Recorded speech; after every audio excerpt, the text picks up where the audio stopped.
शिव महापुराण कथा अध्याय 1। श्री शिवाय नमस्तुभ्यः। आप सभी भक्तों का आज की कथा में हार्दिक स्वागत है।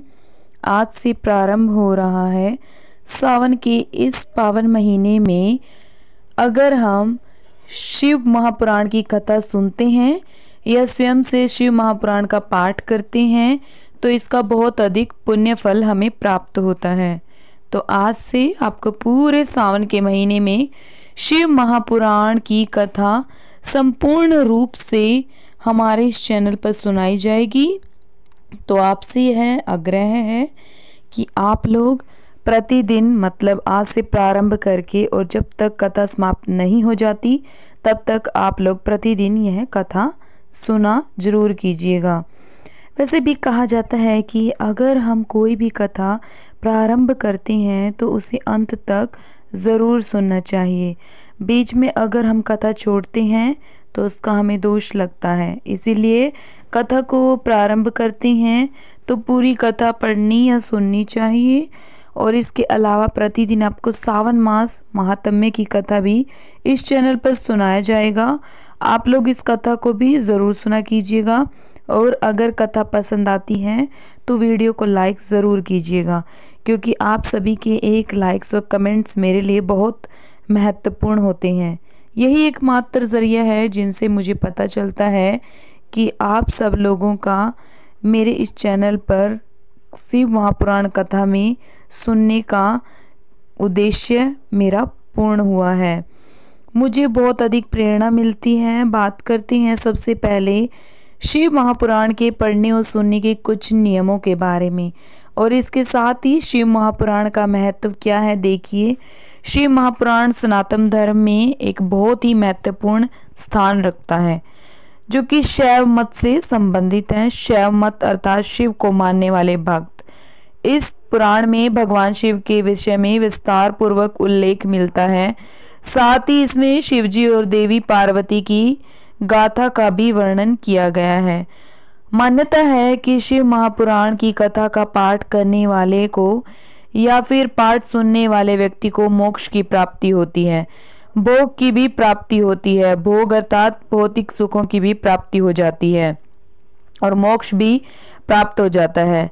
भगवान शिव की कृपा से शिव महापुराण में भगवान शिव के विभिन्न स्वरूपों, अवतारों और सभी ज्योतिर्लिंगों के तात्विक विवेचन बताए गए हैं।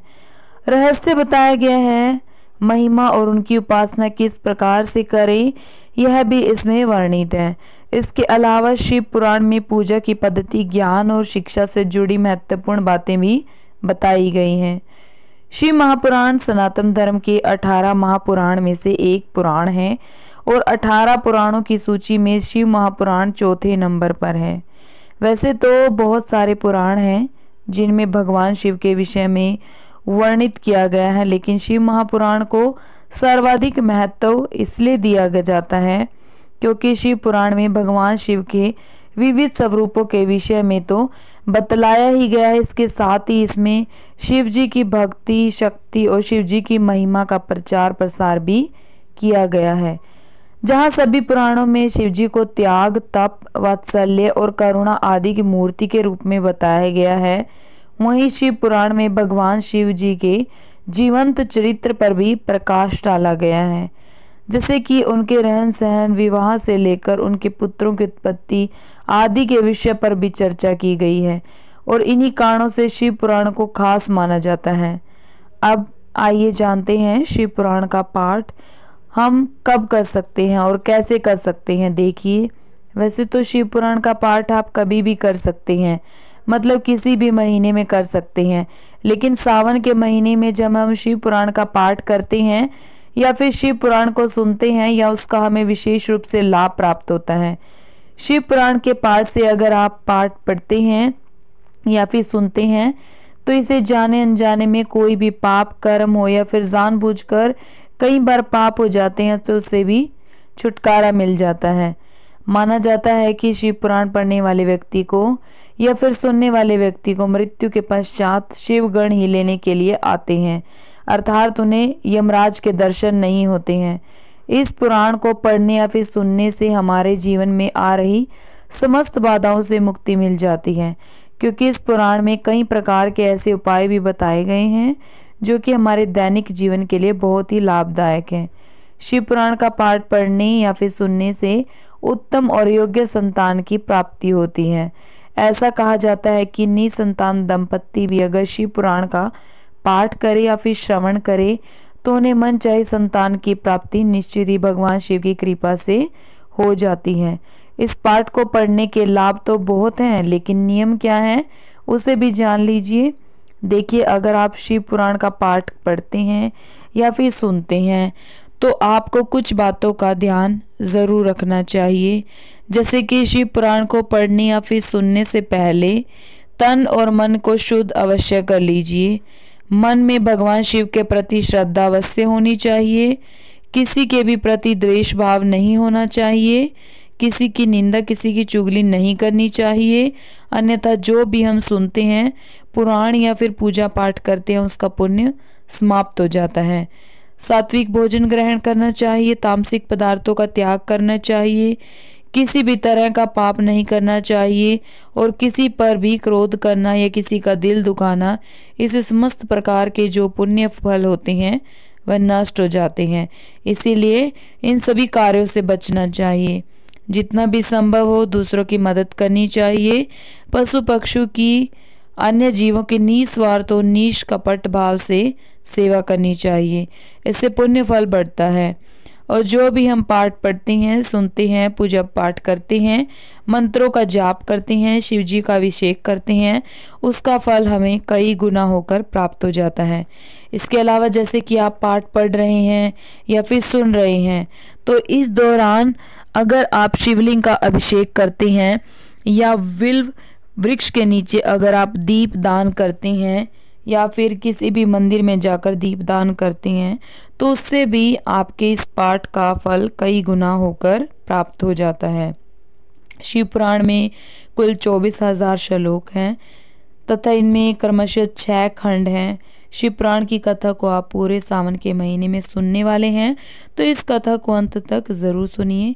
और अब शिव पुराण की कथा प्रारंभ होने से पहले भगवान गणपति का ध्यान कीजिए, भगवान शिव का ध्यान कीजिए और माता पार्वती का, स्कंद भगवान का और नागदेव का, सपरिवार भगवान भोलेनाथ का ध्यान करके आइए अब रसपान करते हैं शिव पुराण महात्म्य का, जिसमें सौनक जी के साधक विषयक प्रश्न करने पर श्री सूत जी का उन्हें शिव महापुराण की उत्कृष्ट महिमा सुनाने का वर्णन किया गया है। आप सभी से विनम्र अनुरोध है कि यदि आप एक बार शिव पुराण की कथाएं सुनते हैं तो हर दिन आप नियम पूर्वक चाहे तो कभी भी जब भी आपको समय मिले इन कथाओं को अवश्य सुनिएगा। श्री सौनक जी ने पूछा, महाज्ञानी सूत जी, आप संपूर्ण सिद्धांतों के ज्ञाता हैं, प्रभु मुझसे पुराणों की कथाओं के सार तत्व का विशेष रूप से वर्णन कीजिए। ज्ञान और वैराग्य सहित भक्ति से प्राप्त होने वाले विवेक की वृद्धि कैसे होती है तथा साधु पुरुष किस प्रकार अपने काम, क्रोध आदि मानसिक विकारों का निवारण करते हैं। इस घोर कली काल में जीव प्राय आसुर स्वभाव के हो गए हैं।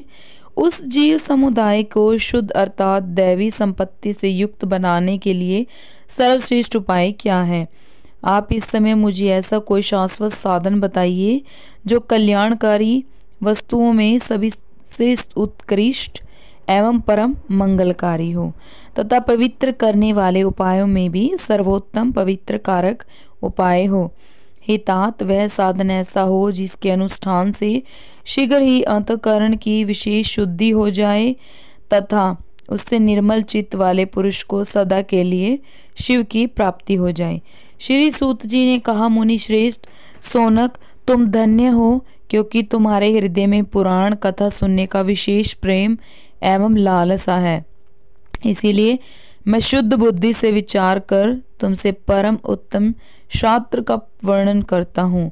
वत्स, सह संपूर्ण शास्त्रों के सिद्धांत से संपन्न, भक्ति आदि को पढ़ाने वाला तथा भगवान शिव को संतुष्ट करने वाला है। कानों के लिए रसायन अमृत स्वरूप तथा दिव्य है। तुम उसे श्रवण करो। मुने, वह परम उत्तम शास्त्र है शिव पुराण, जिसका पूर्व काल में भगवान शिव ने ही प्रवचन किया था। यह काल रूपी सर्व से प्राप्त होने वाले महात्रास को भी खत्म करने वाला है और इसके द्वारा गुरुदेव व्यास ने सनत कुमार मुनि का उपदेश पाकर बड़े आदर से संक्षेप में ही इस पुराण का प्रतिपादन किया है। इस पुराण के पढ़ने का उद्देश्य है कलयुग में उत्पन्न होने वाले मनुष्य के परम हित का साधन। यह शिव पुराण परम उत्तम शास्त्र है। इसे भूतकाल पर भगवान शिव का वागम्य स्वरूप समझना चाहिए और सब प्रकार से इसका सेवन करना चाहिए। इसका पठन और श्रवण सर्व साधन रूप है। इसे दिव्य भक्ति पाकर श्रेष्ठतम स्थिति में पहुंचा हुआ मनुष्य शीघ्र ही शिवपद को प्राप्त कर लेता है। इसीलिए ये संपूर्ण यत्न करके मनुष्य ने इस पुराण को पढ़ने की इच्छा की है अथवा इसके अध्ययन को अभिष्ट साधन मानता है। इसी तरह इसका प्रेम पूर्वक श्रवण सी भी संपूर्ण मनोवांछित फलों को देने वाला है।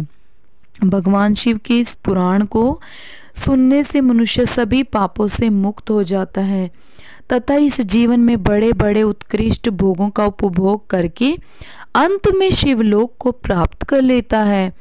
यह शिव पुराण नामक ग्रंथ 24,000 श्लोकों से युक्त है। इसकी 7 संहिताएं हैं। मनुष्य को चाहिए कि वह भक्ति ज्ञान और वैराग्य से संपन्न हो, बड़े आदर से इसका श्रवण करे। 7 संहिताओं से युक्त यह दिव्य शिव पुराण परमात्मा के समान विराजमान है और सबसे उत्कृष्ट गति प्रदान करने वाला है।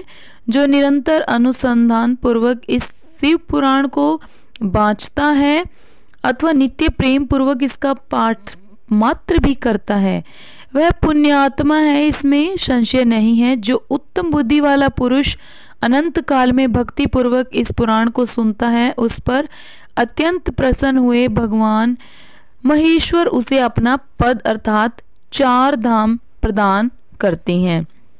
जो प्रतिदिन आदर पूर्वक इस शिव पुराण का पूजन करता है यह इस संसार में संपूर्ण भोगों को भोग कर अंत में भगवान शिव के पद को प्राप्त कर लेता है। जो प्रतिदिन आलस्य रहित हो रेशमी वस्त्र आदि के वेष्टन ने इस शिव पुराण का सत्कार करता है वह सदा सुखी होता है। यह शिव पुराण निर्मल तथा भगवान शिव का सर्वस्व है। जो इहलोक और परलोक में सुख चाहता है उसे आदर के साथ पूर्वक इसका सेवन करना चाहिए। यह निर्मल एवं उत्तम शिव पुराण धर्म अर्थ काम और मोक्ष रूप 4 पुरुषार्थों को देने वाला है। अतः सदा प्रेम पूर्वक इसका श्रवण और विशेष पाठ करना चाहिए।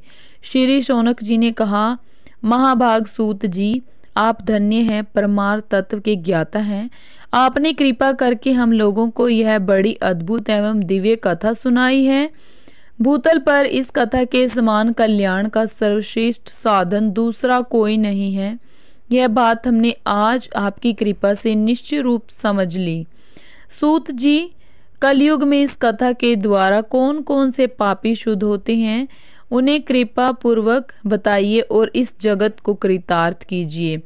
सूत जी बोले, मुने, जो मनुष्य पापी दुराचारी खल तथा काम क्रोध आदि में निरंतर डूबे रहने वाले हैं ये भी इस पुराण के श्रवण पठन से अवश्य ही शुद्ध हो जाते हैं।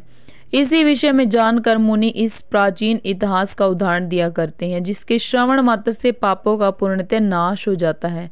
पहले की बात है कि कहीं किरातों के नगर में एक ब्राह्मण रहता था जो ज्ञान में अत्यंत दुर्लभ दरिद्र रस बेचने वाला तथा वैदिक धर्म से विमुख था।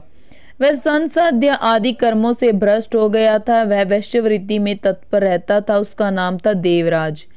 वह अपने ऊपर विश्वास करने वालों को ठगा करता था। उसने ब्राह्मणों क्षत्रियों वैश्यों शूद्रों तथा दूसरों को भी अनेक बहानों से मार कर उनका धन हड़प लिया था, परंतु उस पापी का थोड़ा सा भी मन कभी धर्म के काम में नहीं लगा था। वह वैश्यगामी तथा सब प्रकार से आचरण भ्रष्ट। एक दिन घूमता घामता वह देव योग से प्रतिष्ठान पूर्वक में जा पहुंचा।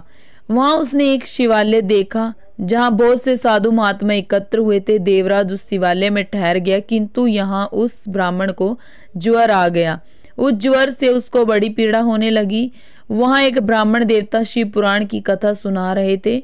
ज्वर में पड़ा हुआ देवराज ब्राह्मण के मुखारविंद से निकली हुई उस शिव कथा को निरंतर सुनता रहा। 1 मास के बाद वह ज्वर से अत्यंत पीड़ित होकर चल बसा। यमराज के दूत आए और उसे पाशों से बांधकर बलपूर्वक यमपुरी में ले गए।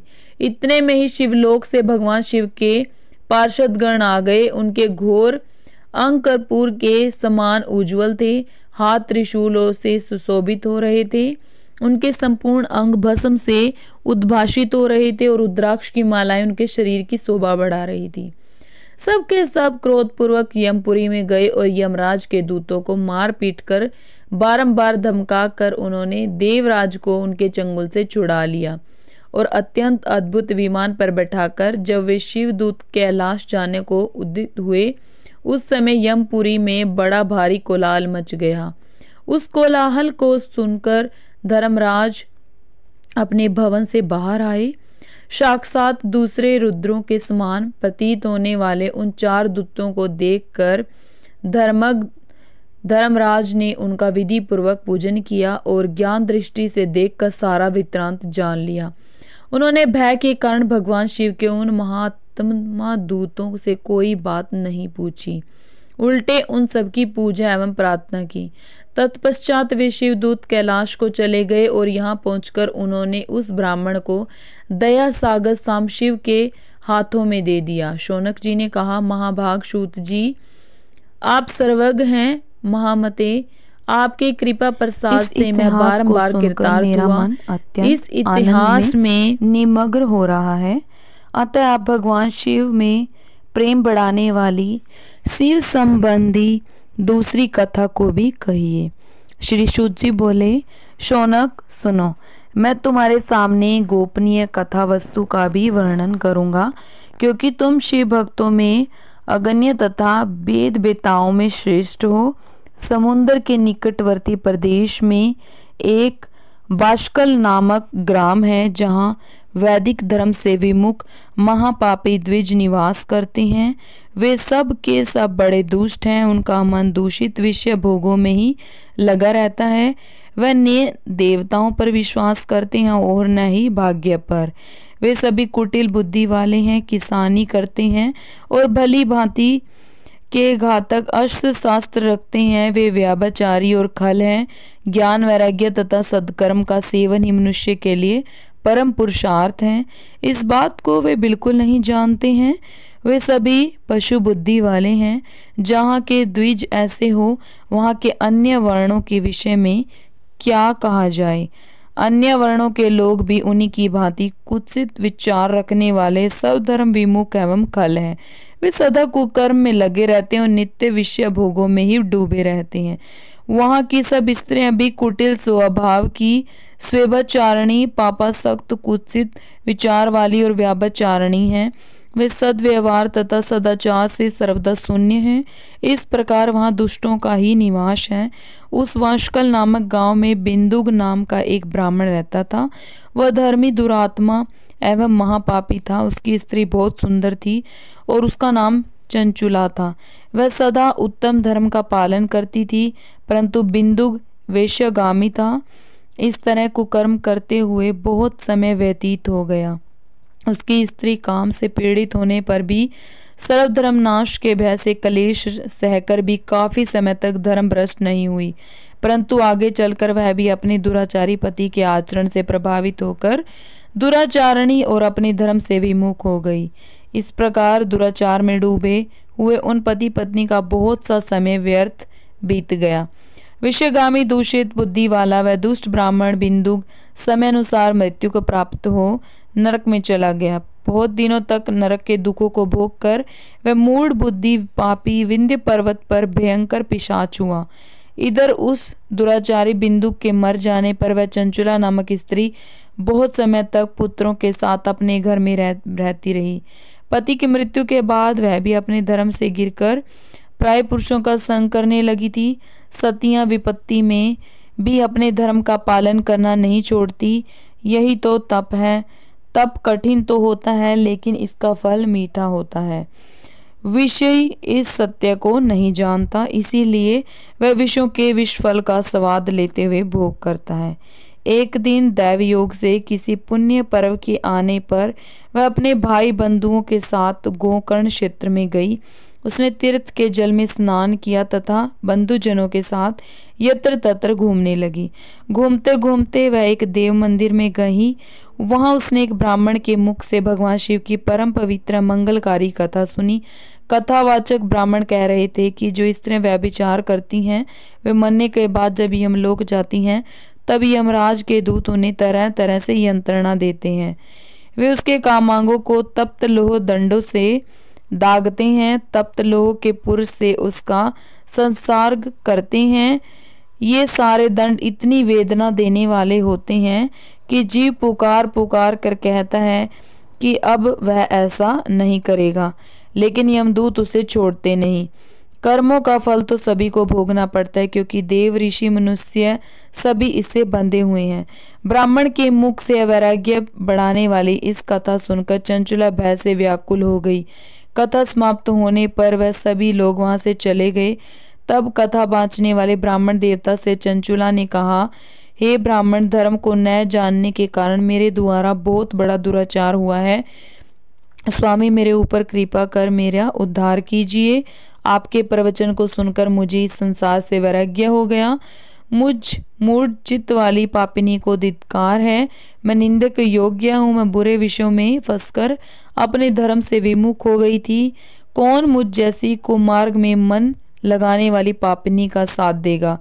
जब यमदूत मेरे गले में फंदा डालकर मुझे बांध कर ले जाएंगे और नरक में मेरे शरीर के टुकड़े करेंगे, तब मैं कैसे उन महायातनाओं को सहन कर पाऊंगी? मैं सब प्रकार से नष्ट हो जाऊंगी, क्योंकि अभी तक मैं हर तरह से पाप में डूबी रही हूँ। हे ब्राह्मण, आप मेरे गुरु हैं, आप ही मेरे माता पिता हैं। मैं आपकी शरण में आई हूँ। मुझ अबला का अब आप ही उद्धार कीजिए। तब महर्षि वेदव्यास इस प्रकार से विलाप करती हुई चंचुला महर्षि के चरणों में गिर पड़ी। तब ब्राह्मण ने उसे कहा कि उठाया और ब्राह्मण बोले, नारी, तुम सौभाग्यशाली हो जो भगवान शंकर की कृपा से तुमने वैराग्यपूर्ण शिव पुराण की कथा सुनकर समय से अपनी गलती का एहसास कर लिया। तुम डरो मत और भगवान शिव की शरण में आ जाओ। उनकी परम कृपा से तुम्हारे सभी पाप नष्ट हो जाएंगे। मैं तुम्हें भगवान शिव की कथा सहित वह मार्ग बताऊंगा जिसके द्वारा तुम्हें सुख देने वाली उत्तम गति प्राप्त होगी। शिव कथा सुनने से तुम्हारी बुद्धि शुद्ध हो गई है और तुम्हें पश्चाताप हुआ है तथा मन में वैराग्य उत्पन्न हुआ है। पश्चाताप ही पाप करने वाले पापियों के लिए सबसे बड़ा प्रायश्चित है। पश्चाताप ही पापों का शोधक है। इससे ही पापों की शुद्धि होती है। सत्पुरुषों के अनुसार पापों की शुद्धि के लिए प्रायश्चित पश्चाताप से ही संपन्न होता है। जो मनुष्य अपने कुकर्म के लिए पश्चाताप नहीं करता वह उत्तम गति प्राप्त नहीं करता, परंतु जिसे अपने कुकृत्य पर हार्दिक पश्चाताप होता है वह अवश्य उत्तम गति का भागीदार होता है। इसमें कोई शक नहीं है। शिव पुराण की कथा सुनने से चित्त की शुद्धि एवं मन निर्मल हो जाता है। शुद्ध चित्त में ही भगवान शिव व पार्वती का वास होता है। वह शुद्ध आत्मा पुरुष सदा शिव के पद को प्राप्त होता है। इस कथा का श्रवण सभी मनुष्यों के लिए कल्याणकारी है, अतः इसकी आराधना व सेवा करनी चाहिए। यह कथा भव बंधन रूपी रोग का नाश करने वाली है। भगवान शिव की कथा सुनकर हृदय में उनका मनन करके शुद्ध चित्त के साथ इस कथा का श्रवण करना चाहिए। चित्त शुद्धि होने से ज्ञान और वैराग्य के साथ महेश्वर की भक्ति निश्चय ही प्रकट होती है तथा उनके अनुग्रह से दिव्य मुक्ति प्राप्त होती है। जो मनुष्य माया के प्रति आसक्त है वह इस संसार बंधन से मुक्त नहीं हो पाता। हे ब्राह्मण पत्नी, तुम अन्य विषयों से अपने मन को हटाकर भगवान शंकर की इस परम पावन कथा को सुनो। इससे तुम्हारे चित्त की शुद्धि होगी और तुम्हें मोक्ष की प्राप्ति होगी। जो मनुष्य निर्मल हृदय से भगवान शिव के चरणों का चिंतन करता है, उसकी एक ही जन्म में मुक्ति हो जाती है। यह कहकर वे ब्राह्मण चुप हो गए और उनका हृदय करुणा से भर गया और वे ध्यान में मगन हो गए। ब्राह्मण का उक्त उपदेश सुनकर चंचुला के नेत्रों में आनंद के आंसू झलक आए। वह हर्ष भरे हृदय से ब्राह्मण देवता के चरणों में गिर गई और हाथ जोड़कर उनसे प्रार्थना करने लगी और बोली, मैं कृतार्थ हो गई। हे ब्राह्मण शिव भक्तों में श्रेष्ठ स्वामिन, आप धन्य हैं, आप परामर्शदर्शी हैं और सदा परोपकार में लगे रहते हैं। हे मुनिवर, मैं नरक के समुद्र में गिर रही हूँ, कृपा कर मेरा उद्धार कीजिए।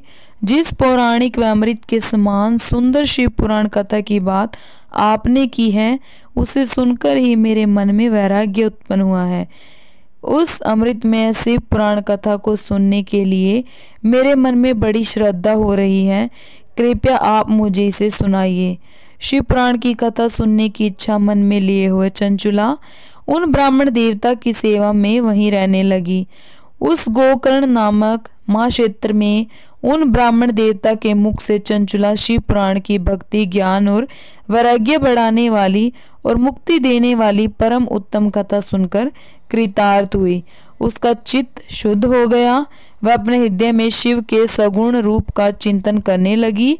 वह सदैव शिव के स्वरूप का स्मरण करती। तत्पश्चात अपना समय पूर्ण होने पर चंचुला ने बिना किसी कष्ट के अपना शरीर त्याग दिया। उसे लेने के लिए एक दिव्य विमान वहां पहुंचा। यह विमान शोभा साधनों से सजा था एवं शिव गणों से सुशोभित था। चंचुला विमान से शिवपुरी पहुंची। उसके सारे पाप धुल गए और वह दिव्यांगना हो गई। वह गौरांगी देवी मस्तक पर अर्धचंद्र का मुकुट व अन्य दिव्य आभूषण पहने शिवपुरी पहुंची। वहां उसने सनातन देवता त्रिनेत्रधारी महादेव शिव को देखा।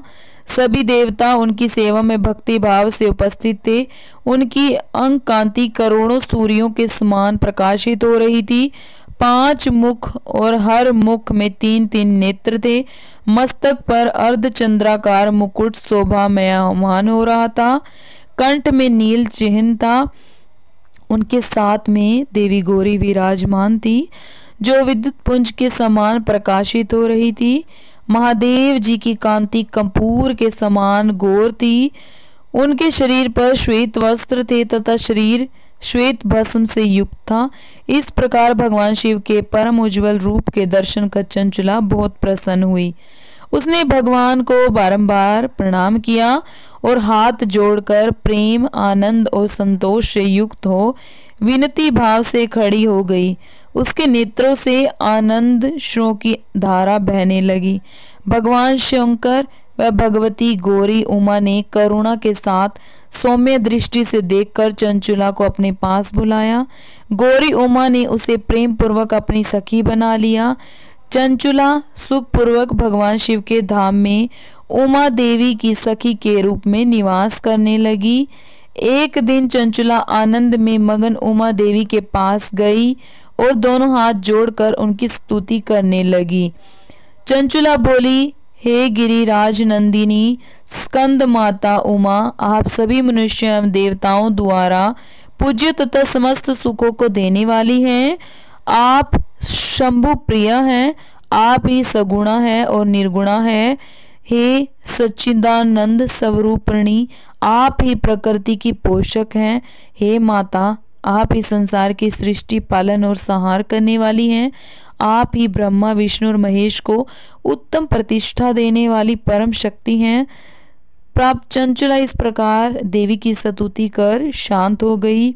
उसकी आंखों में प्रेम के आंसू उमड़ गए। तब शंकर प्रिया भक्त वत्सला उमा देवी ने बड़े प्रेम से चंचुला को चुप कराते हुए कहा, सखी चंचुला, मैं तुम्हारी स्तुति से प्रसन्न हूँ। बोलो, क्या वर मांगती हो? चंचुला बोली, हे गिरिराज कुमारी, मेरे पति बिंदु इस समय कहाँ हैं? मुझे बताइए और कुछ उपाय कीजिए ताकि हम फिर से मिल सकें। हे महादेवी, मेरे पति एक शूद्र जाति वेश्य के प्रति आसक्त थे और पाप में ही डूबे रहते थे। गिरिजा बोली, बेटी, तुम्हारा पति बिंदु बड़ा पापी था, उसका अंत बड़ा भयानक हुआ। वेश्य का उपभोग करने के कारण वह मूर्ख नरक में अनेक वर्षों तक अनेक प्रकार के दुख भोग कर अब शेष पाप को भोगने के लिए विंध्य पर्वत पर पिशाच की योनि में रह रहा है। वह दुष्ट वहीं वायु पीकर रहता है और सब प्रकार के कष्ट सहता है। गौरी देवी की यह बात सुनकर चंचला अत्यंत दुखी हो गई। फिर मन को किसी तरह स्थिर करती हुई दुखी हृदय से माँ गौरी उसने एक बार फिर पूछा, हे महादेवी, मुझ पर कृपा कीजिए और मेरे पापी पति का अब उद्धार कर दीजिए।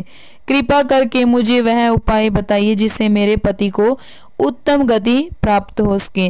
गौरी देवी ने कहा, यदि तुम्हारा पति बिंदु शिव पुराण की पुण्यमयी कथा सुने तो वह इस दुर्गति को पार करके उत्तम गति का भागी हो सकता है।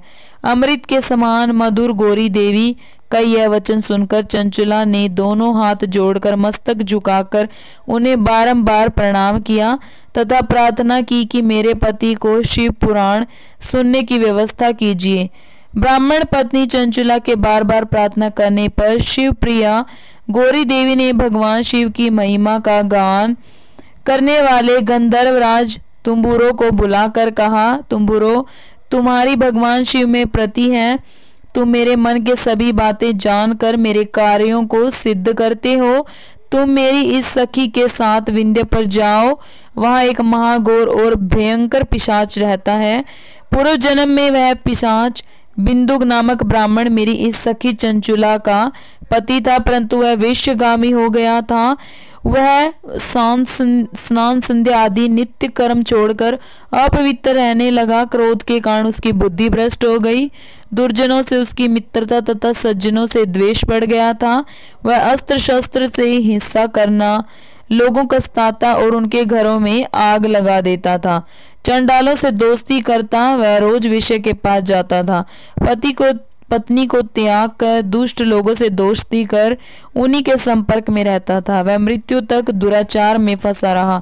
मृत्यु के बाद उसे पापियों के भोग स्थान यमपुर ले जाया गया। वहां घोर नरक को सहकर इस समय वह विंध्य पर्वत पर पिशाच बनकर रह रहा है और पापों का फल भोग रहा है। तुम उसके सामने परम पुण्यमयी पापों का नाश करने वाली शिव पुराण की दिव्य कथा का प्रवचन करो। इस कथा को सुनने से उसका हृदय सभी पापों से मुक्त होकर शुद्ध हो जाएगा और वह प्रेत योनि से मुक्त हो जाएगा। दुर्गति मुक्त होने पर उस बिंदु नामक पिशाच को विमान पर बिठाकर तुम भगवान शिव के पास ले जाना। माँ उमा का आदेश पाकर गंधर्वराज तुम्बुरो प्रसन्नता पूर्वक अपने भाग्य की सराहना करते हुए चंचुला को साथ लेकर विमान से पिशाच के निवास स्थान विंध्य पर्वत गया। वहां पहुंचकर उसने उस विकराल आकृति वाले पिशाच को देखा। उसका शरीर विशाल था तथा उसकी ठोड़ी बड़ी थी। वह कभी हंसता, कभी रोता और कभी उछलता था। महाबली तुम्बुरो ने बिंदुक नामक पिशाच को पाशों से बांध लिया। उसके पश्चात तुम्बुरो ने शिव पुराण की कथा बांचने के लिए स्थान तलाश कर मंडप की रचना की। शीघ्र ही इस बात का पता लोगों को चल गया कि पिशाच के उद्धार हेतु देवी पार्वती की आज्ञा से तुम्बुरो शिव पुराण की अमृत कथा सुनाने विंध्य पर्वत पर आया है। उस कथा को सुनने के लोभ से बहुत से देव ऋषि वहां पहुंच गए। सभी को आदर पूर्वक स्थान दिया गया। पिशाच बिंदुक को पाशों में बांधकर आसन पर बिठाया गया और तब तुम्बुरो ने परम उत्तम शिव पुराण की अमृत कथा का गान शुरू किया। उसने पहली विदेशो संहिता से लेकर 7वीं वायु संहिता तक शिव पुराण की कथा का स्पष्ट वर्णन किया। सातों संहिताओं सहित शिव पुराण को सुनकर सभी श्रोता कृतार्थ हो गए। परम पुण्यमय शिव पुराण को सुनकर पिशाच सभी पापों से मुक्त हो गया और उसने पिशाच शरीर का त्याग कर दिया। शीघ्र ही उसका रूप दिव्य हो गया, उसका शरीर गौर वर्ण का हो गया, शरीर पर श्वेत वस्त्र एवं पुरुषों के आभूषण आ गए। इस प्रकार दिव्य देहधारी होकर विंदुक अपनी पत्नी चंचुला के साथ स्वयं भी भगवान शिव का गुणगान करने लगा। उसे इस दिव्य रूप में देखकर सभी को बहुत आश्चर्य हुआ। उसका मन परम आनंद से परिपूर्ण हो गया। सभी भगवान महेश्वर के अद्भुत चरित्र को सुनकर कृतार्थ हो उनका यशोगान करते हुए अपने धाम को चले गए। बिंदुक अपनी पत्नी चंचुला के साथ विमान में बैठकर शिवपुरी की ओर चल दिया। महेश्वर के गुणों का गान करता हुआ बिंदुक अपनी पत्नी चंचुला व तंबूरों के साथ शीघ्र ही शिव धाम पहुंच गया। भगवान शिव व देवी पार्वती ने उसे अपना पार्षद बना लिया। दोनों पति पत्नी सुखपूर्वक भगवान महेश्वर एवं देवी गौरी के श्री चरणों में अविचल निवास पाकर धन्य हो गए। शौनक जी कहते हैं, सूत जी आपको नमस्कार है, आप धन्य हैं और शिव भक्तों में श्रेष्ठ हैं। आपके महान गुण वर्णन करने योग्य हैं। अब आप कल्याण में पुराण के श्रवण की विधि बतलाइए जिससे सभी श्रोताओं को संपूर्ण उत्तम फल की प्राप्ति हो सके।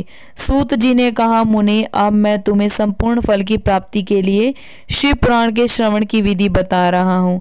पहले किसी ज्योतिषी को बुलाकर दान पुण्य से संतुष्ट करके अपने सहयोगी लोगों के साथ बैठकर बिना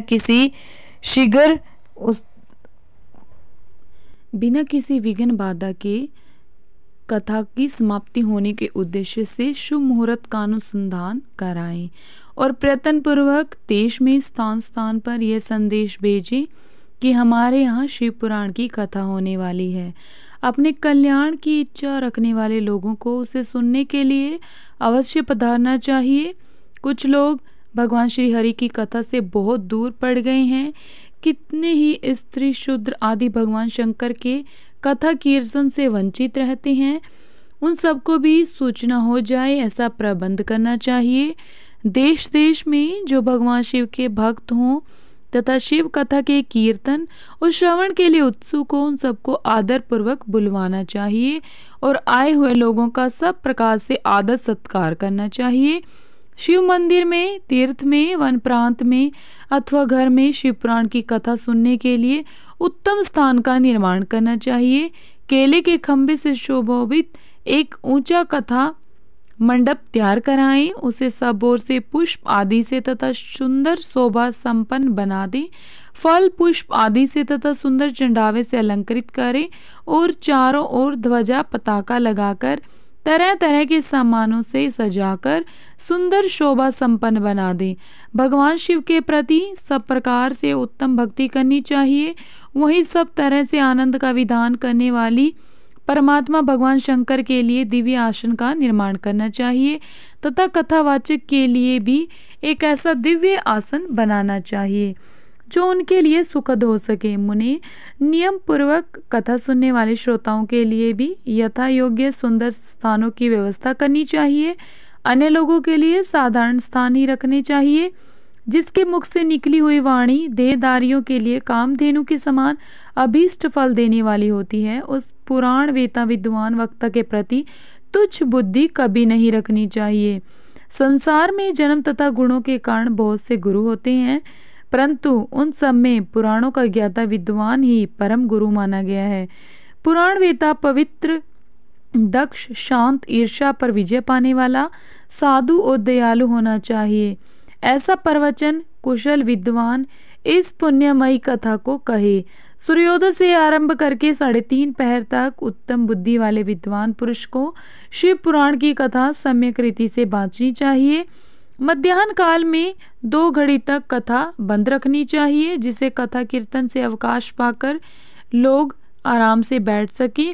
कथा आरंभ के दिन से 1 दिन पहले व्रत ग्रहण करने के लिए वक्ता को शोर करा लेना चाहिए।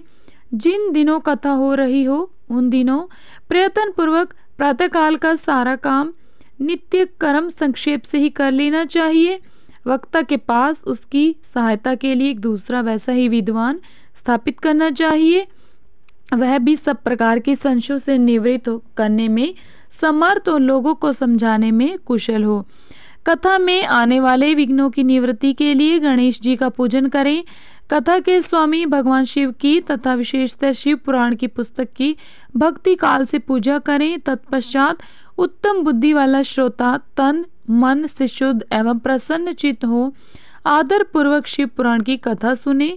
जो वक्ता और श्रोता अनेक प्रकार के कर्मों में भटक रहे हो, काम आदि 6 विकारों से युक्त हो, स्त्री में आसक्ति रखते हो और पाखंड पूर्ण बातें करते हो, वे पुण्य के भागी नहीं होते।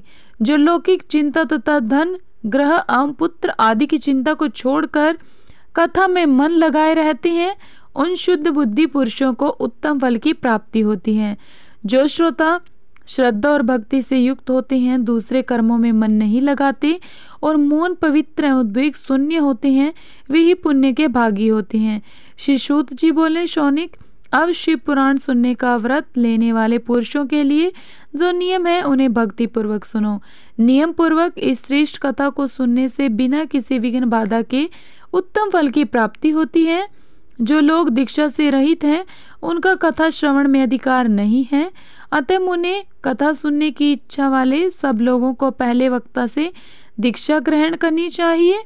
जो लोग नियम से कथा सुने, उनको ब्रह्मचार्य से रहना, भूमि पर सोना, पत्तल में खाना और प्रतिदिन कथा समाप्त होने पर ही अन्न ग्रहण करना चाहिए। जिसमें शक्ति हो वह पुराण की समाप्ति तक उपवास करके शुद्धता पूर्वक भक्ति भाव उत्तम शिव पुराण को सुने। इस कथा का व्रत लेने वाले पुरुष को प्रतिदिन एक ही बार हविष्यान भोजन करना चाहिए। जिस प्रकार से कथा श्रवण का नियम सुखपूर्वक सज सके वैसे ही करना चाहिए। गरिष्ठ अन्न, दाल, जला अन्न, सेम, मसूर, भाव दूषित तथा बासी अन्न को खाकर कथाव्रती पुरुष कभी कथा को ना सुने। जिसने कथा का व्रत ले रखा हो वह पुरुष प्याज, लहसुन, हिंग, गाजर, मादक वस्तु तथा आमिष कही जाने वाली वस्तुओं को त्याग दे। कथा का व्रत लेने वाला पुरुष काम, क्रोध आदि 6 विकारों से रिक्त नहीं होना चाहिए। उन्हें उन 6 विकारों का त्याग कर देना चाहिए। ब्राह्मणों की निंदा, पवित्रता और साधु संतों की निंदा को भी त्याग दे। कथाव्रती पुरुष प्रतिदिन सत्य, शौच, दया, मौन, सरलता, विनय तथा हार्दिक उदारता इन सद्गुणों को सदा अपनाए रहे। श्रोता निष्काम हो या सकाम, वह नियम पूर्वक कथा सुने। सकाम पुरुष अपनी अभीष्ट कामना को प्राप्त करता है और निष्काम पुरुष मोक्ष पा लेता है। दरिद्र, क्षय का रोगी, पापी, भाग्यहीन तथा संतान रहित पुरुष भी इस उत्तम कथा को सुने। काकबंदिया आदि जो 7 प्रकार की दुष्टा स्त्रियां हैं वे तथा जिसका गर्भ गिर जाता हो वह भी इन सभी को शिव पुराण की उत्तम कथा सुननी चाहिए। मुने स्त्री हो या पुरुष सबको यत्न पूर्वक विधि विधान से शिव पुराण की यह कथा सुननी चाहिए। महर्षि इस तरह शिव पुराण की कथा के पाठ एवं श्रवण संबंधी यज्ञोत्सव की समाप्ति होने पर श्रोताओं को भक्ति एवं प्रयत्न पूर्वक भगवान शिव की पूजा की भांति पुराण पुस्तक की भी पूजा करनी चाहिए। तदंतर विधि पूर्वक वक्ता का भी पूजन करना आवश्यक है। पुस्तक को आच्छादित करने के लिए नवीन एवं सुंदर बस्ता बनवाएं और उसे बांधने के लिए दृढ़ एवं दिव्य डोरी लगवाएं। फिर उसका विधिवत पूजन करें। मुनि श्रेष्ठ इस प्रकार महान उत्सव के साथ पुस्तक और वक्ता की विधिवत पूजा करके वक्ता की सहायता के लिए स्थापित हुए पंडित का भी उसी के अनुसार धन आदि के द्वारा उससे कुछ ही कम सत्कार करें। वह आए उन ब्राह्मणों को अन्न, धन आदि का दान करें। साथ ही गीत, वाद्य और नृत्य आदि के द्वारा महान उत्सव रचाए हैं। मुने यदि श्रोता विरक्त हो तो उसके लिए कथा समाप्ति के दिन विशेष रूप से गीता का पाठ करना चाहिए, जिसे श्री रामचंद्र जी के प्रति भगवान शिव ने कहा था। यदि श्रोता गृहस्थ हो तो उस बुद्धिमान को श्रवण कर्म की शांति के लिए शुद्ध हविष्य के द्वारा होम करना चाहिए। मुने रुद्र संहिता के प्रत्येक श्लोक द्वारा होम करना उचित है अथवा गायत्री मंत्र से होम करना चाहिए, क्योंकि वास्तव में यह पुराण गायत्री मय ही है। अथवा शिव पंचाक्षर मूल मंत्र से हवन करना उचित है। होम करने की शक्ति ना हो तो विद्वान पुरुष यथाशक्ति हवनीय हविष्य का ब्राह्मण को दान करे। दोष शांति के लिए भक्ति पूर्वक शिव सहस्त्र नाम का पाठ एवं श्रवण करें, इससे सब कुछ सफल होता है, इसमें संशय नहीं है, क्योंकि तीनों लोकों में सबसे बढ़कर कोई वस्तु नहीं है। कथा श्रवण संबंधी व्रत की पूर्णता की सिद्धि के लिए 11 ब्राह्मणों को मधु मिश्रित खीर भोजन कराएं और उन्हें दक्षिणा दें। मुने यदि शक्ति हो तो 3 तोले सोने का एक सुंदर सिंहासन बनवाएं, उस पर उत्तम अक्षरों में लिखी एवं लिखाई हुई शिव पुराण की पोथी विधि पूर्वक स्थापित करें। तत्पश्चात पुरुष उसका आह्वान आदि विविध उपचारों से पूजा करके दक्षिणा चढ़ाए। फिर आचार्य का वस्त्र आभूषण एवं गंध आदि से पूजन करके दक्षिणा सहित वह पुस्तक उन्हें समर्पित कर दे। उत्तम बुद्धि वाला श्रोता इस प्रकार भगवान शिव के संतोष के लिए पुस्तक का दान करे। शौनक इस पुराण के इस दान के प्रभाव से भगवान शिव का अनुग्रह पाकर पुरुष भव बंधन से मुक्त हो जाता है तथा इस तरह विधि विधान का पालन करने वाली श्री संपन्न शिव पुराण संपूर्ण फल देने वाला भोग और मोक्ष का दाता होता है। मुनि, शिव पुराण का यह सारा महात्म्य जो संपूर्ण अभिष्ट को देने वाला है, मैंने तुम्हें कह सुनाया। अब और क्या सुनना चाहते हो? श्रीमान शिव पुराण समस्त पुराणों के भाल का तिलक माना गया है। यह भगवान शिव को अत्यंत प्रिय, रमणीय तथा सब रोग का निवारण करने वाला है। जो सदा भगवान शिव का ध्यान करते हैं, जिनकी शिव वाणी के गुणों से स्तुति करती है और जिनके दोनों कान उनकी कथा सुनते हैं, इस जीव जगत में उन्हीं का जन्म लेना सफल है। वे निश्चय ही संसार सागर से पार हो जाते हैं। भिन्न भिन्न प्रकार के समस्त गुण जिनके सच्चिदानंद स्वरूप का कभी स्पर्श नहीं करते, जो अपनी महिमा से जगत के बाहर और भीतर विराजमान हैं तथा जो मन के बाहर और भीतर वाणी एवं परोनुवृत्ति मनोवृत्ति रूप में प्रकाशित होते हैं, उन अनंत आनंद स्वरूप परम शिव की मैं शरण लेता हूँ। जय भोलेनाथ। आज का अध्याय यहीं पर समाप्त हुआ। अगर आपको यह कथा पसंद आई हो तो प्लीज़ वीडियो को लाइक करके, अगर आपने हमारे चैनल को अभी तक सब्सक्राइब नहीं किया है तो सब्सक्राइब करके बेल आइकन प्रेस करना मत भूलिए। मिलते हैं अगले अध्याय में, तब तक के लिए हर हर महादेव।